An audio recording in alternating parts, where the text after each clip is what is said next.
വിവിധ ആവശ്യങ്ങൾ ഉന്നയിച്ച് കേരള ഗസറ്റ് ഓഫീസേഴ്സ് അസോസിയേഷന്റെ നേതൃത്വത്തിൽ കളക്ടറേറ്റിലേക്ക് മാർച്ചും ധർണയും സംഘടിപ്പിച്ചു. കേന്ദ്ര സംസ്ഥാന സർക്കാരുകളുടെ ജനവിരുദ്ധ നയങ്ങൾ തിരുത്തുക, PFRDA ബിൽ പിൻവലിക്കുക, ശമ്പള തുല്യത സംരക്ഷിക്കുക, ശമ്പള പരിഷ്കരണത്തിലെ അപാകതകൾ പരിഹരിച്ച് നടപ്പാക്കുക, തലമാറ്റ മാനദണ്ഡങ്ങൾ പാലിക്കുക, വിലക്കയറ്റം തടയുക തുടങ്ങിയ ആവശ്യങ്ങൾ ഉന്നയിച്ചായിരുന്നു സമരം. KGOA ജില്ലാ കമ്മിറ്റിയുടെ ആഭിമുഖ്യത്തിലാണ് സമരം സംഘടിപ്പിച്ചത്. കേരള സംസ്ഥാന സെക്രട്ടേറിയറ്റ് അംഗം ഡോക്ടർ ആർ ശശികുമാർ ഉദ്ഘാടനം ചെയ്തു. 2002 അധികാരത്തിൽ വന്ന മുഖ്യമന്ത്രി ശ്രീമാൻ AK ആന്റണി സിവിൽ സർവീസിനോട് ജീവനക്കാരോട് പറഞ്ഞതിൽ നിങ്ങൾ മുണ്ടുമുറുക്കി കൊടുക്കണം. കേരള സംസ്ഥാനത്ത് വലിയ റവന്യൂ ചെലവുണ്ടാകുന്നു, അത് നിയന്ത്രിക്കാനും ഒക്കെ തീരുമാനിച്ചിരിക്കുന്നു. അതിന്റെ അടിസ്ഥാനത്തിൽ ഞാൻ ജീവനക്കാരിൽ നിന്ന് 500 രൂപ പിടിക്കാൻ തീരുമാനിച്ചിരിക്കുകയാണ്.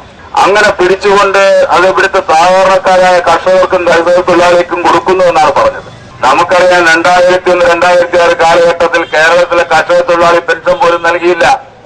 സംസ്ഥാന കമ്മിറ്റി അംഗങ്ങളായ Shanmughadas, V Jayakumar, Sarachandralal, secretary P Komalan, president M Viswanathan തുടങ്ങിയവർ മാർച്ചിനും ധർണയ്ക്ക് നേതൃത്വം നൽകി.